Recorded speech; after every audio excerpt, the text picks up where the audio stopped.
who were mobilized by 2 police vehicles from the county of Nairobi to go all the way to Nyeri to kill Rigathi Gachagua, we shall call for mass action. The church, Kenyans, kila mahali. Because this is clear. If we don't stop this thing now, there will not even be any election. We know these are scare tactics. Ni namna tu wanajaribu hivi na vile, pengine wakimua Rigathi, pengine watu waone maisha lazima yaendelee. We said it and we repeat, if you touch any national leader and assassinate any national leader a few months to the next general election, this country will never be the same again. But we love this country. Kenya, we reminded the police service, is a constitutional democracy. The role of the Kenyan police is to be impartial, not to take instructions from William Ruto. The letters we have dispatched are addressed to even William Ruto himself as a chair of the National Security Council. We think he should, if he was to take his responsibility seriously, would even convene a National Security Council meeting. The IG is the first responder. We have put the others there. Hiyo list mutapatiwa kwa media. And we are saying this matter. Kenya is not any other country anywhere in the world. Kenya will never be allowed to be Haiti. We have said if the police are working hand in hand with goons, there will be no difference as far as Kenyans are concerned. Therefore, the culture of goonism must end. Tulisema ati wataka tuwapatie itinerary yetu kama official opposition. I mean not united opposition. Tukasema inawezekanaje? Tuwapatie itinerary yetu. Ndio sasa nyinyi mjue Rigathi atakuwa pale, Martha atakuwa pale, Eugene atakuwa pale, Muturi atakuwa pale, ndio mpange vile mtaoa leaders. Tunasema hiyo hatuwezi. Lakini finally tukasema wao watupatie a liaison officer ambaye ako operations director, I think Mr. Opio, kwamba tukimpatia hiyo itinerary yetu na mmoja wetu aumizwe, basi tutajua ni wao wametupangia.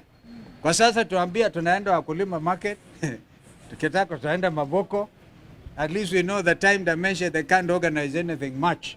So we are afraid of our own police officers. We should be protecting every Kenyan, not just leaders, but every Kenyan under the Constitution is entitled to security, to protection against kuharibiwa mali yao na vitu kama hivyo. So we had actually a very good meeting.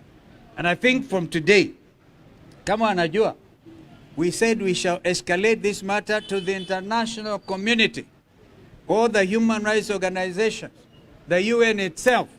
Wajue that indications in Kenya now are that we do not have a police service. We have a country under goonism. I think that it was my brother Rigiji who said, kumbe mulipeleka watu wetu Haiti, mukafanye benchmarking on how to hand over the country to goons. So, well, we all know on the 25th of June last year, goons here walikuwa wanapatiwa nafasi, they were literally escorted by the police. But now the police have even taken over the work of the goons. This is a state of security in our country. And yet, the region requires that we remain vigilant as Kenyans.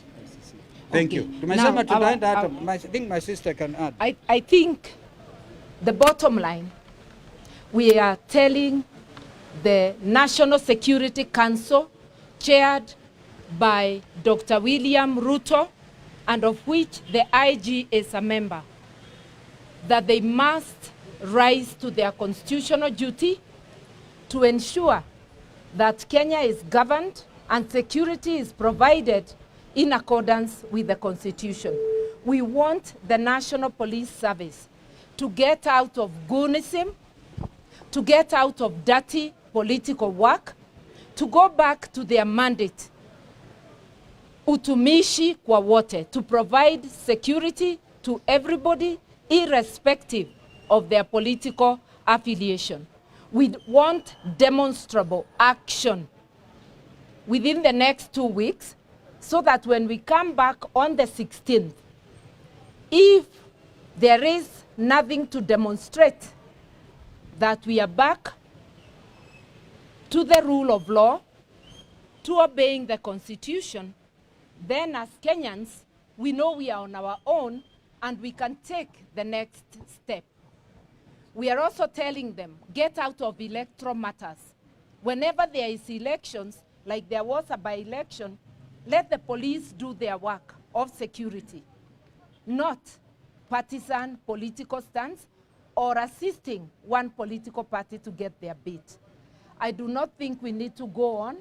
Today, we came mainly because of the persistent, coordinated, targeted attacks on the second Deputy President of the Republic of Kenya, His Excellency Rigathi Gachagua. Let him say what he said inside there. Thank you. I think we have faced the IG head-on with his people and looked at him straight in the eye and told him that the attack at Wetima Church on Sunday in Othaya was not an ordinary attack. It was an assassination attempt targeted towards Rigathi Gachagua, sanctioned by William Ruto, planned by Kipchumba Murkomen and Eliud Langat, and a special squad of police officers called Nairobi Sierra of 12 officers was dispatched to eliminate us in charge. We have told the IG that before we come back on the 16th, those members of that unit need to be arrested and disarmed and taken to court, and he must give that assurance. And we have said that if this situation continues after 16th, hatutakuwa na lingine la kufanya ni kuitisha maandamano katika Jamhuri ya Kenya until Kipchumba Murkomen is removed from office, IG Kaja is removed from office, and the two DIGs are removed from office, and the National Police Service can be put back into order. 2 vehicles were sent from Nairobi by the regional police commander, one from Buruburu Police Station, another one from Makadara Police Station. Hao ndio walisafirisha hao maafisa ya polisi ambayo majina yao yote tumewapatia, na tungetaka wachukue hatua, hao maafisa wakuwe disarmed na wapelekwe kotini.